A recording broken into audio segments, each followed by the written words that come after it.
Pai, nós oramos ao Senhor, gratos, ó Deus, pela tua bondade, pela oportunidade de estarmos aqui te louvando, sendo alimentados pela tua palavra, dirigindo ao Senhor as nossas súplicas. Obrigado, Deus. Nós te pedimos, ó Pai amado, o poder do teu Espírito para receber os teus ensinamentos e colocá-los em prática, Deus. Que sejam ensinamentos de transformação de vida, de caráter, de realidade. Tudo que o Senhor fala, Pai amado, traz algo de novo sobre a nossa vida, sobre a nossa realidade. Nós te pedimos poder, Senhor, para que isso seja não só recebido, mas seja transmitido por meio da nossa vida. Testemunhado, Pai amado, sentido.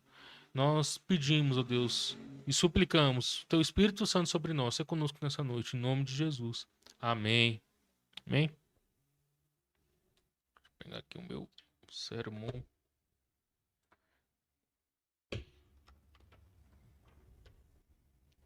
Meus irmãos, vocês já se depararam com um momento de exorcismo, uma pessoa endemoniada próxima a vocês?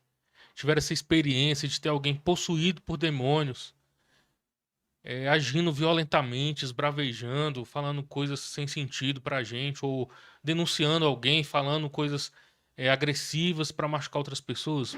Rapaz, eu já tive muitas experiências dessas. E eu vou falar pra vocês, até quando não era próximo de mim, isso já trouxe um certo incômodo pra mim também, né? Eu lembro que minha avó uma vez me deu um presente de aniversário, era um rádio relógio. Minha avó tinha alguns presentes assim inusitados pra dar para as pessoas que ela gostava muito, né? Inclusive, minha esposa ganhou um pinico da minha avó, olha só. Eu ganhei um rádio relógio sintonizado na rádio da Igreja Universal. Um belo dia estou dormindo, botei pra despertar, né, o rádio relógio e acordei com um demônio urrando naquele rádio e o pastor expulsando aquele demônio. Gente, não foi uma maneira nada agradável de despertar. Aquela voz animalesca, a gente sabe que a pessoa ela tá fora de si, ela não tá no seu estado normal, com a sua fala normal, ela não fala normal.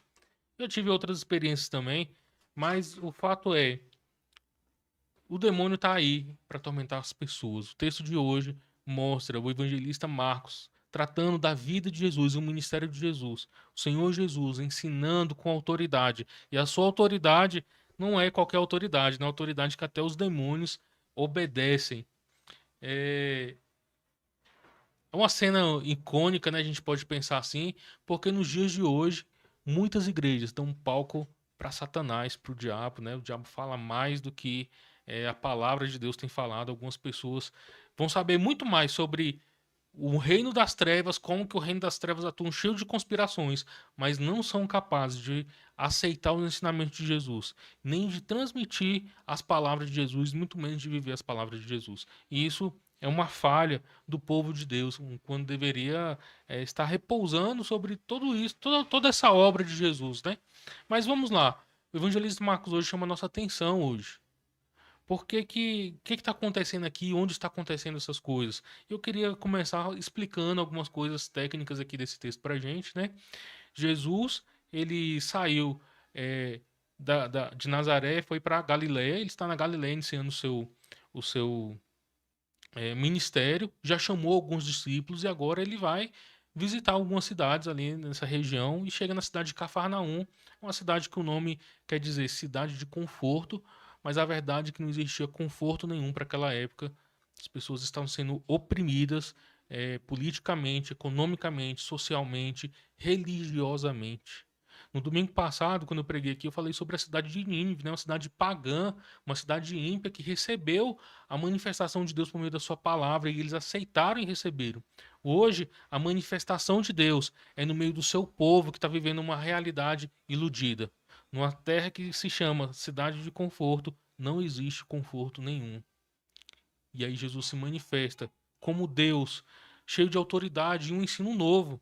E essa cidade tem uma sinagoga. E a sinagoga é um lugar que surgiu lá no cativeiro babilônico, onde as pessoas foram levadas, né, de Jerusalém, da sua terra natal, para serem exiladas lá na Babilônia. E aí surgiu então esse lugar chamado sinagoga. Era um lugar onde os judeus se reuniam para realizar ritos de culto, não tinham sacrifícios do templo, né? Porque os sacrifícios eram só para o templo, mas lá eles meditavam na palavra da Torá, as palavras de Moisés, dos profetas, é, e aí eles explicavam, liam o texto bíblico, explicavam o texto bíblico e faziam orações. Geralmente, um convidado tinha a honra de fazer a leitura do texto bíblico e aí vinha um rabino, alguém importante para dar explicações, ou às vezes, se esse convidado fosse um mestre, ele também dava explicações, né? Então, tem esse cenário aí, uma cidade pequena, lá na Galileia, onde Jesus está caminhando, iniciando o seu ministério, chega na sinagoga, um dia de culto, é o sábado, o Shabat, onde eles se reuniam para prestar culto ao Senhor ali na sinagoga, né? Ler, meditar a palavra que era lida. O texto não fala para a gente qual era a porção que estava sendo lida. Alguns evangelistas tratam, né? Assim, alguns textos, Jesus está falando as palavras do profeta Isaías. Inclusive, quando o evangelista Marcos começa escrever, ele vai falar que João Batista está falando as palavras do profeta Isaías, né? Então, esse texto aqui não fala exatamente que texto Jesus leu e explicou, mas que Jesus, ele dirige a sua palavra para aquelas pessoas, e aquelas pessoas ficam maravilhadas com as palavras de Jesus. Que palavras são essas? Eu acho que essa é a pergunta central. O que é isso que Jesus está fazendo de novo? Aquelas pessoas não tinham experimentado tamanha autoridade, nem um ensino tão vivo, tão eficaz, tão penetrante na alma quanto o que Jesus estava fazendo. Na verdade, Jesus assume uma autoridade que os rabinos não tinham capacidade de assumir. Eles, quando iam ensinar ou fazer os comentários dos textos bíblicos, geralmente falava assim, como Moisés ensinou, ou como o rabino tal ensinou.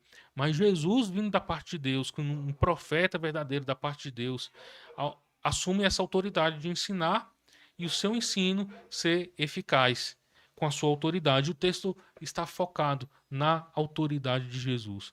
Vamos lembrar que quando a gente começou o ano do calendário B, e a gente falou sobre o evangelista Marcos, ele começa falando que esse é o evangelho de Jesus, mas Jesus ainda é uma figura que está meio embaçada. Quem é esse Jesus? E no decorrer do evangelho ele vai explicando quem é esse Jesus. Essa é uma das primeiras lições da obra de Jesus como um profeta.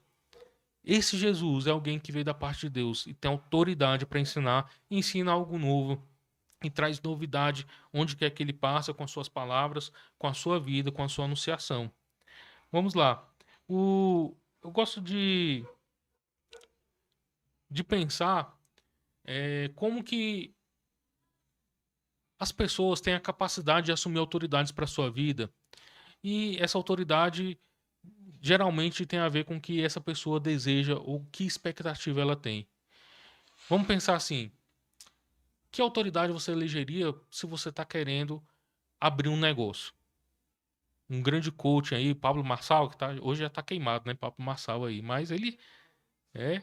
Mas muitas pessoas assumiram Pablo Marçal como uma grande autoridade do mundo dos negócios. Se você está querendo assumir uma vida fitness, que autoridade você assumiria para sua vida? Se você está querendo, por exemplo, ser um concurseiro, que autoridade vai ser elegida para sua vida? Então, vê que a capacidade humana de assumir figuras de autoridade tem a ver com a expectativa que ela tem para sua vida e como que ela espera que a sua vida, a partir dos ensinamentos desse mestre, ganhe um novo rumo, ganhe uma novidade ou consiga alcançar aquele objetivo, alcançar aquele patamar.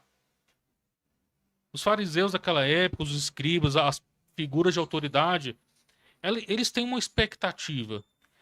O povo de Israel estava na expectativa da chegada do Messias. Quando o Messias chegasse, o Messias seria aquele que teria autoridade para botar os romanos para correr. O Messias seria aquele chamado Filho de Deus, alguém santo da parte de Deus que faria a nação reaver a sua glória. O Messias seria alguém que assumiria o trono de Israel, o verdadeiro trono. O Messias seria alguém que, como um sumo sacerdote guerreiro, viria para oferecer sacrifícios, para santificar a nação e levar a nação para derrotar os seus adversários. São muitas expectativas que estão passando no coração daquelas pessoas e agora chegou o Messias. E que Messias é esse? Que autoridade é essa? Porque na expectativa do coração dessas pessoas, eles estão aguardando o Messias que não tem nada a ver com o que Jesus está fazendo ou com o que Jesus está falando. Aquelas pessoas da cidade de Cafarnaum eram sim, pessoas que viviam mais uma vida periférica, uma vida. Ou sejam bem-vindos. Em nome de Jesus, chegou os visitantes aqui, gente. Opa. Então, Jesus chega não para corresponder às expectativas daquelas pessoas, mas para corresponder à expectativa de Deus por meio da sua obra salvadora. Nas primeiras lições de quem Jesus é aquele que ensina com autoridade. E eu queria debruçar sobre 3 lições, como a autoridade de Jesus e os ensinos de Jesus mudam a vida humana, sem corresponder à nossa expectativa. Bom, a primeira expectativa desse povo é uma expectativa política, porque tudo que eles esperavam era uma situação melhor para sua nação. Uma situação em que a nação de Israel pudesse sobrepujar todos os seus adversários, em que as nações da terra viessem para Jerusalém adorar o Deus dele, o Deus da aliança, o Deus Javé, né? Mas que eles dominassem sobre as nações. Eu acho que é bem comum que a gente está vendo no mundo globalizado aí hoje, né? Cada um querendo dominar um território do outro, as guerras estão surgindo, haja vista lá Rússia e Ucrânia, a Rússia querendo dominar aquele pedaço ali. Se a Ucrânia pelo menos fizer amizade com a OTAN, né? Começou uma guerra violenta lá. Palestina, Israel, todos esses conflitos aí. E todo esse povo tem expectativas políticas aí. De que, de alguma forma, até por meio da religião. E olha só, gente, que coisa curiosa. Qual é a religião da Rússia? Oficial, assim, né? É o cristianismo, tá? Da Igreja Ortodoxa Russa. Qual que é a religião da Ucrânia? É também o cristianismo. E o padre da Igreja Ortodoxa Russa foi lá abençoar os soldados russos para ir lá matar os soldados ucranianos, gente. Porque tem uma expectativa de que por meio da religião, por meio dos atos, dos ritos religiosos, a gente consiga fazer com que Deus seja favorável à nossa causa e mude a nossa realidade. A expectativa de autoridade não é a expectativa de que Jesus venha mudar a minha realidade, mas que eu mude Jesus para que ele faça o que eu quero. Essa é a dinâmica de um coração caído, onde as pessoas têm dinâmicas e é, desejos equivocados diante do que Jesus está fazendo. A autoridade de Jesus não corresponde às nossas expectativas. Essa é a realidade do texto que a gente leu hoje aqui. Segundo ponto que eu queria falar também é que a autoridade de Jesus não corresponde à nossa vida social tal qual a gente está. A gente vive num mundo onde o conforto, o prazer, a alegria é a tônica da vida de muitas pessoas. E as pessoas até buscam Jesus para que Jesus conceda a elas mais alegria, mais conforto, mais prazer, mais dinheiro, mais tudo. Mas não há da nossa parte uma entrega para que Jesus faça a obra dele por meio da nossa vida, para que Jesus seja glorificado por meio da nossa vida. E o que Jesus veio fazer nesse texto aqui é mudar totalmente a expectativa pessoal dessas pessoas. A cidade de Cafarnaum, chamada cidade de conforto, as pessoas estão vivendo uma opressão. As pessoas estão vivendo um engano, uma ilusão. Num dia de sábado, no meio de um culto, depois de expor a palavra de Deus, o demônio se manifesta dentro de um lugar religioso onde Deus deve ser adorado. O diabo está lá enganando as pessoas, oprimindo pessoas. E assim, o engano é tamanho que só o poder de Deus que repousa sobre a vida de Jesus é capaz de botar para fora aquilo que está incubado, aquilo que está oculto, aquilo que não representa Deus de verdade. Isso mostra pra gente como que as nossas expectativas pessoais podem estar levando a gente num engano tão grande que a gente pode estar sendo servo das trevas, do diabo, do inimigo, achando que está adorando a Deus, achando que está andando no caminho da luz. E na verdade só tem trevas e condenação na nossa vida. A autoridade de Jesus, no terceiro ponto, é que a autoridade de Jesus não corresponde às nossas práticas religiosas para o nosso próprio desejo, para as nossas próprias expectativas. Os escribas e fariseus tinham uma religião muito forte e severa. Num dia de sábado, quem se manifestou foi o diabo. Num dia de sábado, quem falou que Jesus era o Filho de Deus e reconheceu Jesus foi as trevas e não as pessoas que adoravam a Deus. Eles eram incapazes de reconhecer a pessoa de Jesus, a bondade de Jesus, a divindade de Jesus. Mas o diabo tentou contra Jesus, anunciando quem Jesus era. Olha só, gente, como que o diabo é sagaz e mentiroso. Ele começou a falar: eu sei quem você é. Essas pessoas não sabem. Ele começou, né? A prática religiosa não quer dizer nada se for uma prática vazia, sem adoração, sem rendição. Às vezes o diabo está enganando pessoas dentro de igreja. Quantas igrejas está dando o microfone para o diabo falar várias vezes? Eu tenho um amigo, gente, que ele era da igreja, aí passou lá para o candomblé, lá para as religiões matrizes afro. E aí ele falava que lá no terreiro dele, o Pai de Santo mandava a turma ir fazer campanha lá na Universal. Não tô aqui, né? Tem que falar porque a denominação era essa. Por quê? Porque lá o demônio fala no microfone, né? E aí ele ia lá e o demônio, o chefão, o demônio falava assim: vai lá aprender como que os eguns trabalham. E os eguns é a pior ralé dos demôniozinhos que tem. Estão lá fazendo show na Universal, enganando pessoas, dizendo que são os maiorais. Olha só como que essa realidade do texto bíblico aqui continua em muitas realidades até hoje, continua viva até hoje, porque pessoas estão mais preocupadas com as suas expectativas pessoais do que a sua rendição, do que a sua adoração, do que receber a autoridade de Jesus. E se a gente busca tanta mudança na nossa vida, como eu falei aqui, se você vai abrir um negócio, quem é a pessoa de autoridade que você vai buscar para abrir um novo negócio? Né, os visitantes chegaram aqui agorinha, eu falo assim, algumas pessoas já assumiram o Pablo Marçal no passado como uma figura de autoridade, né, um coaching de negócio. Hoje ele é queimado demais, passou. Roberto Justus, eu fiz faculdade de administração, tem o Max Gehring, cara, marcou a época que eu fiz administração, ele era um dos papas aqui no Brasil, né, da administração. Se a gente está querendo comer saudável, quem é? Sabe, a gente vai buscar alguém de autoridade como referência. E se você está querendo uma nova vida, quem você vai assumir como autoridade da sua vida, com os ensinamentos que vêm do céu de verdade? Essas pessoas aqui estavam cheios de expectativas equivocadas. E a autoridade de Jesus, o poder de Jesus, veio transformar a vida de cada um deles. A palavra de Jesus silenciou o poder das trevas que estava enganando a vida daquelas pessoas. O demônio, quando começa a falar e denunciar quem Jesus é, ele não está exaltando Jesus, tá, gente? O texto vai falar aqui que ele fala assim: eu sei quem é o Senhor, você é o Santo de Deus. Já veio atormentar a gente antes da hora? O diabo, na verdade, está tentando limitar quem Jesus é.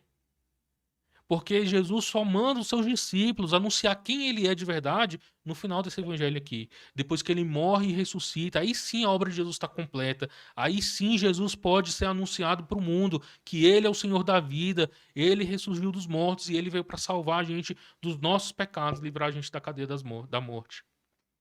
Agora o diabo está tentando iludir aquelas pessoas. Ó, chegou o santo. Por quê? Porque na expectativa deles, quando o Messias viesse para derrotar os inimigos, quando o Messias viesse para restaurar a glória da nação, quando o Messias viesse para poder restaurar o serviço do templo, o Messias seria alguém que teria autoridade sobre os demônios. Já estava na expectativa deles. O diabo, mesmo perdendo, é aquele tipo de filosofia, né? Cai atirando. Ele perde, mas ele está tentando ainda limitar o poder e a ação do Senhor Jesus Cristo. E as pessoas agora olham para essa situação e perguntam: o que é isso? Que ensinamento é esse? E outros respondem: é alguém que ensina com poder e autoridade, alguém que ensina com autoridade. Então, se a gente quer ter o poder das trevas calado na nossa vida, se a gente quer uma realidade nova da nossa vida, onde as nossas expectativas não sejam preenchidas, mas a gente possa viver vida de verdade, a gente possa ter acesso à nova criação de Deus, onde a gente possa vencer a morte e o pecado de uma vez por todas, é a autoridade de Jesus que a gente precisa ter. É confiar nos ensinamentos de Jesus e se submeter a cada um deles. Crer por crer, o apóstolo Paulo fala que os demônios creem, o apóstolo Paulo não, é Tiago, né? O, os demônios creem estremeces. Então, não basta só crer da boca para fora se a gente não se submete à autoridade de Jesus. Quem crê, crê e se submete, crê e dedica sua vida, sua existência ao verdadeiro mestre e à verdadeira autoridade, que é o Senhor Jesus Cristo. Queria finalizar aqui com o C.S. Lewis. Eu queria perguntar outra coisa, né? Eu comecei falando aqui sobre experiência de exorcismo. A gente está dentro de uma experiência de exorcismo, né? Vocês já viram um demônio não ser expulso? Eu já vi também, tá, gente? Já levei carreira de um demoniado, eu era criança. E aí chamaram o irmão para orar lá. Não conseguiu, tiveram que chamar um pastor. O pastor foi lá. Outro pastor, né? Então, assim, a gente precisa estar revestido da autoridade de Jesus. Jesus é quem tem poder. e autoridade. E ele concedeu a gente, conferiu a gente poder e autoridade sobre demônios, para pisar sobre cabeça de serpentes, escorpiões. Toda a autoridade foi dada ao Senhor Jesus Cristo. E ele concede a nós autoridade sobre esses demônios. A gente pode confiar nas palavras de Jesus. A gente pode se submeter às palavras de Jesus. Com certeza vai causar transtorno para a nossa vida. Porque vai perturbar essa falsa sensação de conforto que a gente vive, quando na verdade a gente está vivendo uma ilusão mentirosa das trevas. Que o Senhor Jesus ilumine o nosso ser e assuma a autoridade da nossa vida. A gente seja humilde ao ponto de reconhecer que precisamos da autoridade e do poder de Jesus. C.S. Lewis, o escritor das Crônicas de Nárnia, ele diz assim, ó: as coisas que ele diz são muito diferentes daquilo que qualquer outro mestre já disse. Alguns declaram: esta é a verdade acerca do universo. Então existem várias verdades, né? Este é o caminho que você deve seguir. Mas ele afirma: eu sou o caminho, a verdade e a vida. Ele diz: ninguém pode alcançar a realidade absoluta exceto por meu intermédio. Se retiver a sua própria vida, você será inevitavelmente arruinado. Se você abrir mão dela, será salvo. Ele diz também: se você se envergonhar de mim, isto é, se ao ouvir este chamado virar o rosto, eu também virarei o meu rosto quando retornar com Deus, sem disfarce algum dessa vez. Se algo estiver separando você de Deus e de mim, diz Jesus, né? Seja o que for, livre-se disso. Seja, se for o olho, arranque-o. Se for a mão, corte-a fora. Se você tomar primeiro lugar para si, você será o último. Venha a mim todos que carregam um fardo pesado. Eu resolverei a sua situação. Seus pecados, todos eles serão apagados. Eu tenho capacidade para fazer isso. Eu sou o renascimento, eu sou a vida. Comam-me, bebam-me, eu sou o seu alimento. E por último, não temam, pois eu conquistei o universo inteiro. Esta é a questão da autoridade de Jesus e dos ensinamentos de Jesus. Em uma outra ocasião, C.S. Lewis fala assim, ó: eu estou tentando prevenir que continuem dizendo a bobagem que as pessoas dizem frequentemente sobre Jesus. Eu estou pronto para aceitar Jesus como um grande professor da moral, mesmo como um grande professor da moral, mas eu não aceito a afirmação de ser Deus. As pessoas dizem isso, né? Isso é uma coisa que não devemos dizer. Um homem que fosse somente um homem dissesse o tipo de coisa que Jesus disse, não seria um bom professor de moral. Ele seria um lunático, no mesmo nível de um homem que afirma ser um ovo mexido. Ou então ele seria o diabo no inferno. Você tem que fazer a sua escolha. Ou esse homem era de fato filho de Deus, ou um maluco ou algo pior. Você pode tentar fazê-lo passar por um bobo, pode cuspir nele e matá-lo como um demônio. Ou você pode cair aos seus pés e chamá-lo de Senhor e Deus. Entretanto, devemos deixar de nos aproximar dele falando essa bobagem de que Jesus era apenas um grande mestre. Ele nunca teve a intenção de nos dar esse tipo de escolha. Ou Jesus é de fato Deus e Mestre, Senhor, assume a autoridade da nossa vida, ou a gente vive a pior das ilusões, enganado pelo diabo. Que o Senhor nos livre e nos guarde de viver tamanha ilusão.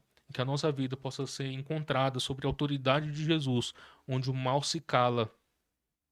Ao contrário dos fariseus, quando iam fazer exorcismos, gente, era um catatal de amuletos, de preces, uma coisa demorada. Aqui, o demônio começa a falar, Jesus já fala, cala e sai. Não tem conversa. O Senhor Jesus tem autoridade para fazer calar o poder das trevas da nossa vida e fazer com que ele seja expulso. Esse mal que atormenta a nossa vida, que tenta aprisionar a gente no pecado, na ilusão, na mentira, achando que a gente está confortável, só pode ser silenciado pelo poder de Jesus, pela autoridade de Jesus e os seus ensinamentos. O Senhor nos abençoe em nome de Jesus. Vamos orar? Pai querido, nós oramos, ó Deus, gratos pela tua palavra e pedimos ao Senhor mais uma vez, Senhor, que a tua palavra assuma a nossa vida por completo, Deus, e a tua autoridade sobre nós seja não só vivida de forma privada, mas que o mundo possa ver, Deus, a diferença da nossa vida, como que a gente tem esperança no Senhor, apesar dos problemas, como a nossa vida, Pai amado, é guiada na luz, apesar das circunstâncias em que a gente vive, dolorosas ou dificultosas, Deus.